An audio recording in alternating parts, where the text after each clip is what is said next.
సురేష్ గారు, panel members అందరికి కూడా నమస్కారము. ఇప్పుడు ప్రతిపక్ష నాయకుడు ప్రెస్ మీట్ పెట్టి మా టైంలో జరిగినటువంటి ఏపీపీఎస్సికి సంబంధించినటువంటి అక్రమాలు జరిగితే ఆ అక్రమాల మీద సిబిఐ దర్యాప్తు వేయండి, ఇప్పుడు ఉన్నటువంటి డిఎస్సి ఆరోపణలోనే దాని మీద కూడా దర్యాప్తు వేయండి అని అడిగితే తప్పేమి లేదు అని నా అభిప్రాయం.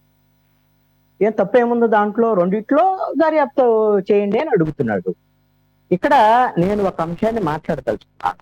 ఏ రాజకీయ పార్టీలు ఏం మాట్లాడుతున్నాయి అనేటువంటి విషయాన్ని పక్కన పెడితే, ప్రజల కోణంలో ఈ రోజున ప్రభుత్వము ప్రజలు వీటికి సంబంధించినటువంటి అంశాలు నేను మాట్లాడదలుచుకున్నాను. దీంట్లో ప్రధానమైనటువంటి ఏంటి, ఇప్పుడు ఏం చర్చ జరుగుతుంది, డిఎస్సికి సంబంధించినటువంటి అక్రమాల మీద చర్చ జరుగుతుంది.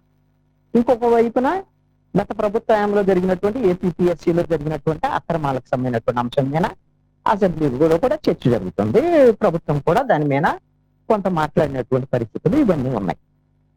ఏదైనా సరే సంఖ్య అంత, ఎంతమందికి ఉద్యోగాలు ఇచ్చారు, ఆ సంఖ్య ఎంత అనేటువంటి పాయింట్ కన్నా కూడా ప్రజలకు ఇవ్వాల్సినటువంటి భరోసా ఏంటి అని అంటే, ఉద్యోగాలకు సంబంధించినటువంటి నియామకాల విషయంలో అవినీతి అక్రమాలకు చోటు లేకుండా నిష్పక్షపాతంగా ప్రభుత్వము ఈ నియామకాలు జరిపింది అనేటువంటి ఒక సందేశం ప్రజలకు వెళ్లాల్సినటువంటి అవసరం ఉంది.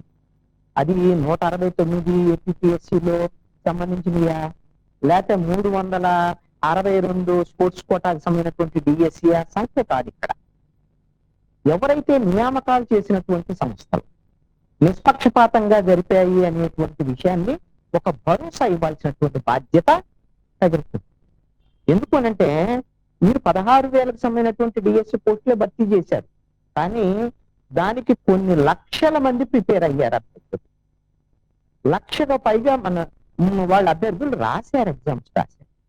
అలాంటి వాళ్ళకి సంబంధించినటువంటి విషయంలో ఈ నియామకాలన్నీ కూడా ఏ విధమైన అక్రమాలు జరగకుండా ఉన్నాయి అనేటువంటిది అభ్యర్థుల వరకే కాదండి, రాష్ట్రంలో ఉండేటువంటి ప్రజలందరికీ కూడా ఈ విధమైనటువంటి భరోసా ఇవ్వాల్సినటువంటి బాధ్యత ప్రభుత్వాల మీద ఉంటుంది.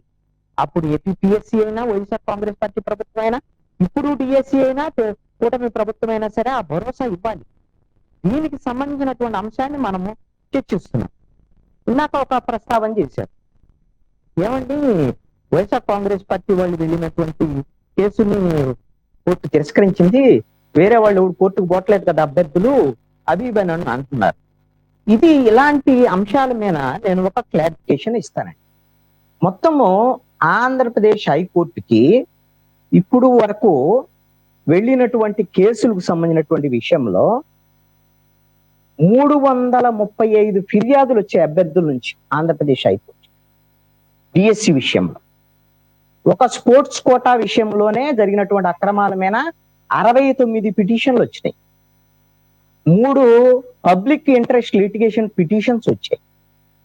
వీటికి సంబంధించినటువంటి వీటిల్లో ఏంటి, ఎందుకు కోర్టుకు వెళ్ళారు అభ్యర్థులు వెళ్ళింది అక్రమాలు జరిగాయి డిఎస్సీలో అనేటువంటి ఒక అంశం, స్పోర్ట్స్ కోటాలో నియామకాల విషయంలో మొత్తము అవకతవకలు జరిగాయని, మెరిట్ లిస్టును బయట పెట్టడం లేదని, నార్మలైజేషన్ సంబంధించినటువంటి అంశాలు, ఇవన్నిటి మీద కోర్టుకు వెళ్ళినటువంటి అంశాలు ఉన్నాయి. మొన్న కోర్టులో వైఎస్ఆర్ కాంగ్రెస్ పార్టీకి సంబంధించినటువంటి ఆ నేతకు చెప్పినటువంటి అంశం ఏంటంటే, మీకెందుకు పొలిటికల్ అంశాలు, పొలిటికల్ చేయొద్దు, దీన్ని అభ్యర్థులకు సంబంధించినటువంటి కేసులు ఉన్నాయి, ఇంకా ఎవరైనా అభ్యర్థులు వచ్చినా కూడా మేము విచారిస్తాము, కాబట్టి మీరు దీన్ని పొలిటికైజ్ చేయొద్దు అని చెప్పింది తప్ప కోర్టులో కేసులు లేవు, ఎవరు అభ్యర్థులు రాలేదు అనేటువంటి ధోరణి కరెక్ట్ కాదు. రెండో అంశం ఏంటి అనంటే, 35,000 గ్రీవెన్సెస్ అభ్యర్థులకు సంబంధించి వాళ్ళకున్న అనుమానాలు గ్రీవెన్సెస్ లో వచ్చినటువంటి ఫిర్యాదు. మొన్న నారా లోకేష్ అసెంబ్లీలో చెప్పినటువంటి దాంట్లో కూడా, ఆయన ఇచ్చినటువంటి వివరణలో కూడా 11,500 మందికి మేము వివరణ వాళ్ళ వ్యక్తిగతంగా మేము ఇచ్చాము అనేటువంటి విషయాన్ని కూడా చెప్పాడు. ఇంతమందికి అనుమానాలు ఉన్నప్పుడు, ఈ విధమైనటువంటి పరిస్థితి ఉన్నప్పుడు, ఇప్పటికీ కూడా గందరగోళానికి సంబంధించినటువంటి విషయంలో క్లారిటీ రానప్పుడు, మరి ఈ విధమైనటువంటి విషయంలో దర్యాప్తు జరగాలని కోరుకునేటువంటి విషయంలో తప్పేముంది? దాంట్లో తప్పేం లేదు. ఇక్కడ నారా లోకేష్ ఒక విద్యాశాఖ మంత్రిగా అసెంబ్లీలో ఒక ప్రకటన చేయాలి అని మీ డిబేట్ లోనే నా వైపు నుంచి ఒక ఆంధ్రప్రదేశ్ పౌరుడిగా నా అభిప్రాయాన్ని చెప్పాను ఆ రోజు. తర్వాత నారా లోకేష్ ఆటోమేటిక్ గా ఆయన ఎలాగూ అసెంబ్లీలో వీళ్ళెవరు లేరు కాబట్టి వాళ్ళే రాలా, వైఎస్ఆర్ కాంగ్రెస్ పార్టీ వాళ్ళే రాలా, మీరు అన్నట్లు సురేష్ గారు వాళ్ళే రాలేదు కాబట్టి అసెంబ్లీలో ఆయన వివరణ ఇచ్చాడు. వివరణ ఇచ్చిన దాంట్లో ఏమన్నా క్లారిఫికేషన్స్ అన్ని వచ్చాయా? నారా లోకేష్ చెప్పినటువంటి వాటిలో ఏం క్లారిఫికేషన్స్ ఆయన ఏమి రాలేదు. కొన్ని అనుమానాలను ఇంకా పెంచేటువంటి విధంగా చేశాడు. ఏం చెప్తాడు? పివి సింధుకి ఎలా ఇచ్చాము, ఆమెకేమో పరీక్ష పెట్టామా? పరీక్ష పెట్టకుండా ఇచ్చాము కదా, ప్రభుత్వం ఈ విధంగా స్పోర్ట్స్ ని ఎంకరేజ్ చేస్తుంది కదా అని చెప్పాడు. పివి సింధుకి ఇచ్చినటువంటి స్పోర్ట్స్ ఎంకరేజ్ చేసేటువంటి విధంగా ఒక డిప్యూటీ కలెక్టరో లేకపోతే జాయింట్ కలెక్టర్ ఏదో ఒక ఆర్డీఓ ర్యాంకో ఏదో ఇచ్చారనుకోండి, ఆవిడేం వెళ్ళి ఉద్యోగం చేయదు, ఆవిడ గౌరవించడానికి మనం అది ఇస్తాం.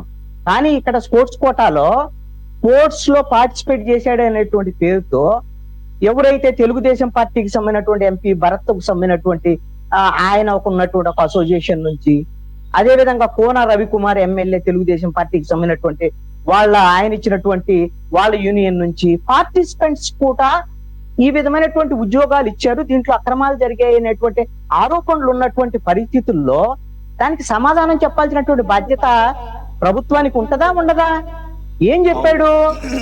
ఆమెకు పరీక్ష పెట్టినప్పుడు వీళ్ళకెందుకు పరీక్ష అని చెప్తున్నాడు, ఆమెమి ఉద్యోగం చేయదండి. కానీ వీళ్ళు వచ్చి భవిష్యత్ తరాలను తయారు చేసేటువంటి విద్యార్థులకి పాఠాలు చెప్పాలి. ఆ ఎగ్జాంపుల్ రెలవెంట్ గా లేదని నాకు విన్నగానే అర్థమైంది. అది పక్కన పెడితే ఏదైతే డిఎస్సి ఎగ్జామ్ రాయకుండా స్పోర్ట్స్ కోటాలో ఇవ్వాల్సినట్టు దాన్ని అది ఆల్రెడీ నోటిఫికేషన్లో ఉందట. అది యాజ్ పర్ గవర్నమెంట్ రూల్స్ ప్రకారంగా నామ్స్ ప్రకారంగా వెళ్ళిందంట. రెండు, ఒకవేళ గనక నోటిఫికేషన్లో తప్పులు తడకలుగా ఉంటే నోటిఫికేషన్ స్థాయి నుంచే కోర్టులకు వెళ్ళడం స్టార్ట్ అవుతుంది. ఇటువంటి ఎగ్జామ్స్లో ముఖ్యంగా డిఎస్సి నిర్వహణ అనేది దేశవ్యాప్తంగా ఒక పెద్ద సమస్య కూర్చుందని చెప్పేసి అన్ని రాష్ట్రాలు భావిస్తున్నాయి. అందుగురించే ఆ ఎగ్జామ్ పెట్టడానికి కూడా ఎవరు సాహసించటం లేదు. అది కూడా ఒక కారణం అని చెప్తున్నారు. ఈసారి దాంతో పాటుగా దేశంలోనే మొదటిసారి అని చెప్పేసి లోకేష్ గారు అంటున్నారు. మరి ఆయన అసెంబ్లీలో చెప్పాడు కాబట్టి ఆన్ రికార్డ్ కాబట్టి అది వాస్తవం అయి ఉండాలి. ఎందుకని? మొదటిసారి సుప్రీంకోర్టు గైడ్ లైన్స్ ప్రకారంగా వర్టికల్ అండ్ హారిజాంటల్ విధానాన్ని, అది కాంప్లికేటెడ్ ఇష్యూ మెకానిజం అయినా కానీ ఇంప్లిమెంట్ చేశాము.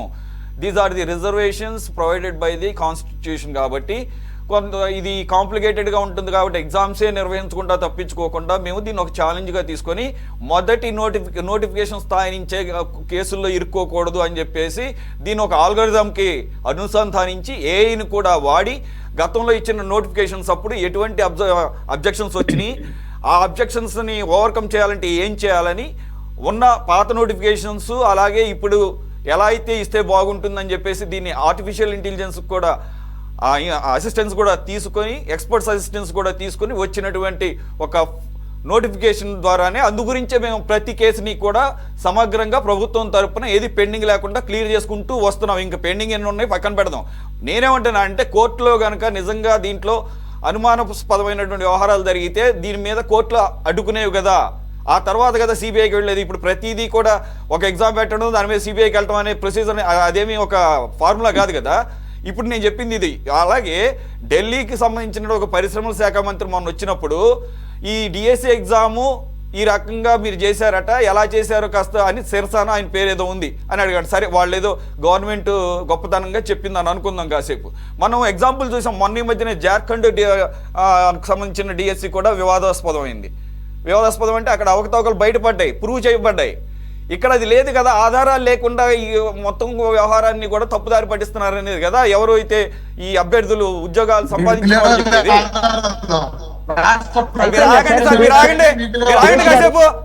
Don't test our time.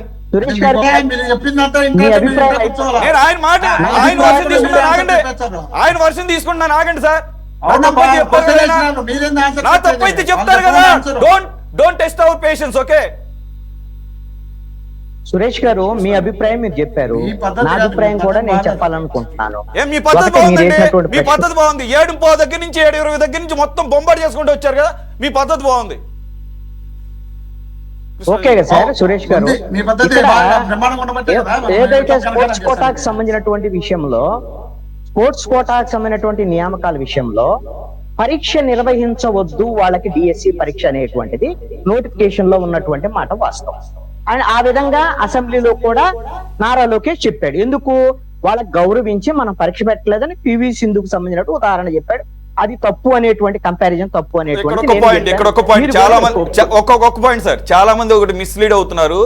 TET exam కూడా రాయకుండా ఇచ్చారంటున్నారు. లేదు, వాళ్ళందరూ కూడా ఎవరైతే సెలెక్ట్ చేయబడ్డారో వాళ్ళు టెట్ ఎగ్జామ్ రాసిన వాళ్ళు, డిఎస్సి కాదు కానీ టెట్ ఎగ్జామ్ రాసిన వాళ్ళు. ఇది క్లారిటీగా మనం దీన్ని నోట్ చేసుకోవాల్సిన అవసరం ఉంది. టెట్ అనేది కంపల్సరీ.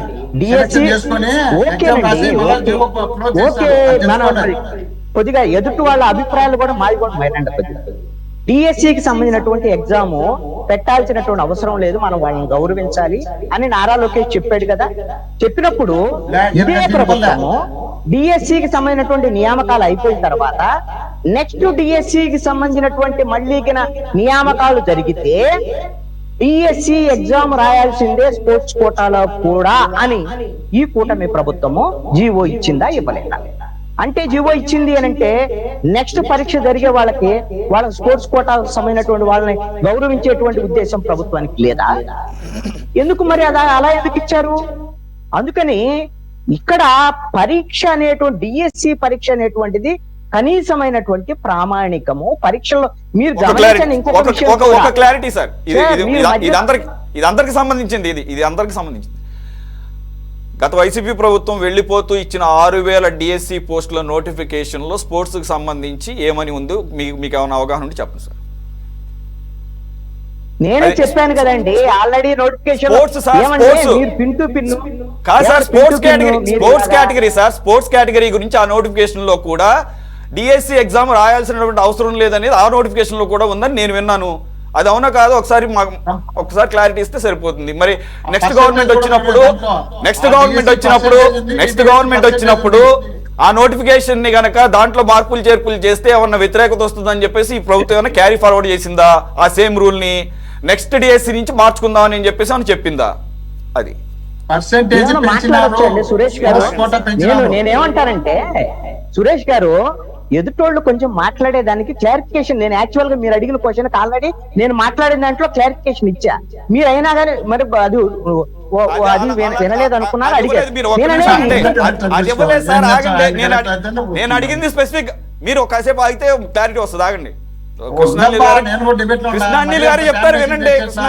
నేను అన్నది సార్, ఆగండి సార్ ఆగండి. ఇక్కడ అందరికి ఉన్న డౌట్స్ ఇవి నాదొక్కడిది కాదండి, ఒకసారి వినండి. నేను ఈ నోటిఫికేషన్ కాదు సార్ నేను అంటుంది. కూటమి గవర్నమెంట్ వచ్చిన తర్వాత 6,000 నుంచి 16,000కు పెంచినటువంటి డిఎస్సి నోటిఫికేషన్ గురించి కాదు. వెళ్ళిపోతూ ఇచ్చినటువంటి వైసీపీ ప్రభుత్వం ఇచ్చిన 6,000 డిఎస్సి నోటిఫికేషన్లో స్పోర్ట్స్ కోటాకున్న రూల్నే మేము కంటిన్యూ చేసామని ఈ ప్రభుత్వం చెప్పింది. అవునా కాదా? అది వాస్తవం కాదా చెప్పండి అంటున్నాను. అది ఖచ్చితంగా చెప్తాను. ప్రశ్న అండ్ ఆన్సర్లు కాదు ఇది డిబేట్. దయచేసి కొంచెం సేపు వినండి. మీరు కూడా నా ఒపీనియన్ విన్న తర్వాత మీరు కొన్ని డౌట్లు కూడా మీరు కూడా రాసుకోవచ్చు, ఇబ్బంది ఏం లేదు. ఎంత యాంకర్ అయినంత మాత్రం ప్రతిదీ ఊరికే డౌట్లు అడిగితే మాట్లాడేవాడికి నా డౌట్ కాదు సార్, ప్రజలందరికీ మీరు ఆ నోటిఫికేషన్ చెప్పాను కదా, ఐడియా ఉందా లేదా చెప్పండి. దాంట్లో స్పోర్ట్స్ కోటా కింద ఏముంది, దీంట్లో స్పోర్ట్స్ కోటా కింద ఏముంది, డిఫరెన్స్ ఏమైనా ఉందా అని చెప్పమన్నాను సార్. అది కూడా ఐడియా ఉంటేనే చెప్తాను సార్, చెబుతాను. నేను మాట్లాడటం మొదలు పెట్టిన తర్వాత 3 సార్లు అడిగారు, నేను కాదంటలేదు. కొంచెం వెయిట్ చేయండి, మీరు కూడా రాసుకోవచ్చు. నేను చెప్తాను క్లారిఫికేషన్, కనీసం వినండి కొద్దిగా ఓపికగా. ఎందుకు ఇదవుతారు? మీరు వైసీపీ ప్రభుత్వం ఇచ్చినప్పుడు నోటిఫికేషన్ లో డిఎస్సి ఎగ్జామ్ రాయాలని లేదు. ఇప్పుడు కూటమి ప్రభుత్వం వచ్చిన తర్వాత కూడా డిఎస్సి రాయాలని ఎగ్జామ్ రాయాలని స్పోర్ట్స్ కోటా వాళ్ళు లేదు, నోటిఫికేషన్ లో ఉంది. నేనేమంటాను అంటే అదే కరెక్ట్ అయినప్పుడు, అదే కరెక్ట్ అని నారా లోకేష్ అసెంబ్లీలో చెప్పినప్పుడు ఎస్ మేము స్పోర్ట్స్ వాళ్ళని గౌరవించి వాళ్ళకు ఉద్యోగాలు ఇస్తామనేటువంటిది చెప్పినప్పుడు ఇక దాన్ని మార్చాల్సిన అవసరం ఏంది? నెక్స్ట్ దీనికి డిఎస్సికి అంటే ఎక్కడో ఈ విధమైనటువంటి పరీక్ష రాయకపోతే వాళ్ళ దగ్గర ఈ విధమైనటువంటి ఇబ్బంది ఉంది రేపొద్దున పాఠాలు చెప్పేటువంటి విషయంలో అని ఈ ప్రభుత్వం భావించబట్టే కదా. అందుకని మీరు గమనించండి, ఇక్కడ ఈ ప్రభుత్వం సమాధానం చెప్పనటువంటి చాలా ప్రశ్నలు ఉన్నాయి. ఆ ప్రశ్నలు ఏంటో నేను చెప్తాను. ఏంటి అనంటే స్పోర్ట్స్ కోటాకు సంబంధించి కేవలము తెలుగుదేశం నాయకులు యూనియన్లుగా ఉన్నటువంటి ఆ యూనియన్లకు అధ్యక్షుడిగా ఉన్నటువంటి వాటికి సంబంధించి పార్టిసిపెంట్ సర్టిఫికెట్ ఇచ్చినటువంటి వాళ్ళకి ఇవ్వటం అనేటువంటిది దీని వెనక అక్రమాలు జరిగాయని దానికి సంబంధించినటువంటి కొన్ని ఆడియో వ్యవహారాలు, వీడియో వ్యవహారాలు, ఇవన్నీ బయటకు వచ్చినటువంటి వ్యవహారాలు, ఇవన్నిటి మీద కూడా ప్రభుత్వం దగ్గర క్లారిఫికేషన్ లేదు. రెండో అంశం ఏంటంటే, నారా లోకేష్ అసెంబ్లీలో చెప్పినంత మాత్రాన అన్ని నిజాలు అయిపోవు. రికార్డెడ్ గా చెప్పాడు అంతే. పివి సింధు చెప్పాడు కదా అసెంబ్లీలో, అది కరెక్ట్ కాదని మనం అనుకోవట్లేదా? రెండో అంశం ఏంటి అని అంటే, ఏం చెప్పాడు నవీన్ కు సంబంధించినటువంటి విషయంలో? పూర్తిగా అబద్ధం చెప్పాడు నారా లోకేష్. పూర్తిగా అబద్ధం చెప్పాడు అసెంబ్లీలో. ఏం అబద్ధం చెప్పాడు? నవీన్ అనేటువంటి వ్యక్తి సర్టిఫికేట్స్ ఆయన సబ్మిట్ చేయని కారణంగా అతన్ని మేము కన్సిడర్ చేయలేదు అనేటువంటి విషయాన్ని చెప్పాడు. అతను లాగిన్ బ్లాక్ చేస్తే మీరు అతని సర్టిఫికెట్స్ ఎలా అతను అప్లోడ్ చేస్తాడు? నవీన్ అనేటువంటి వ్యక్తి కోర్టుకు వెళ్ళాడా వెళ్ళలేదా? ఈ రోజున జగన్మోహన్ రెడ్డి ఏమి అడిగాడు? ఇవన్నీ రాజకీయపరమైన అంశాలు పక్కన పెడదాం. ఆయన అడిగితే సమాధానం చెప్పొద్దు. జగన్మోహన్ రెడ్డికి మనం ఏం చెప్పొద్దు అని అనుకుందాం. కానీ నవీన్ అనేటువంటి వ్యక్తిని నువ్వు లాగిన్ బ్లాక్ చేసి అతను సర్టిఫికెట్లు ఇవ్వలేదని, సర్టిఫికెట్ చూపించకుండా నీకు ఇంటర్వ్యూకి ఎలా పిలుస్తామని, అదే విధంగా అతను ఎన్ఓసి తీసుకోలేదని, అదే విధంగా అతను పరీక్ష పేపర్ల తయారీకి సంబంధించినటువంటి విషయంలో అతను బాధ్యుడు కాదు అని మీరు ఎలా చెప్తారు? బాధ్యుడు కాకుండా ఎలా వెళ్ళింది? అతను ఆల్రెడీ అతను అవుట్ సోర్సింగ్ దాంట్లో ఉద్యోగికి సంబంధించినటువంటి కోర్టుకి వెళ్ళిన అంశం ఏమైంది సార్? మరి కోర్టుకి వెళ్ళేది ఇప్పుడు మీరు ఇందాక అన్నారు కదా, కోర్టులో ఎన్ని కేసులు ఉన్నాయో మీకు తెలుసా అండి? నేను ఇప్పుడు ఒక లిస్ట్ చెప్పాను కదా, ఆ కేసులన్నీ తేలటానికి సమయం పట్టింది. కేసులు కోర్టులో నడుస్తూ ఉంటాయి. అందుకని ఎప్పుడూ ఇక బయట వచ్చి మాట్లాడకూడదు, డిబేట్ లో మాట్లాడకూడదు, ప్రెస్ మీట్లు పెట్టకూడదు అని లేదండి. అందరూ మాట్లాడతారు. కోర్టులో చేసినప్పుడు ప్రజా కోర్టులో కోర్టులో ఉన్నప్పుడు ఇంకా తేలనప్పుడు మరి సిబిఐ అని అడగడం ఎందుకు? ఎందుకు అడుగుతారు అని అంటే, కోర్టులో తేలేంత వరకు మీరు ఇప్పుడు తప్పులు జరిగినటువంటి దాంట్లో మీరు మనకు ఉండేటువంటి దాంట్లో దర్యాప్తు చేసి తేల్చమని అడుగుతున్నారు ప్రభుత్వం. ఏం తప్ప? ఏ ప్రభుత్వాన్ని దర్యాప్తు చేసి తేల్చంటే మీరు ఈ ప్రభుత్వం తప్పు చేసింది, కుంభకోణాలు చేసింది నారా లోకేష్ సంబంధించినటువంటి కోడలుడు, మిగతా వాళ్ళు దీంట్లో ఆరోపణలు ఉన్నాయంటే అడగరా?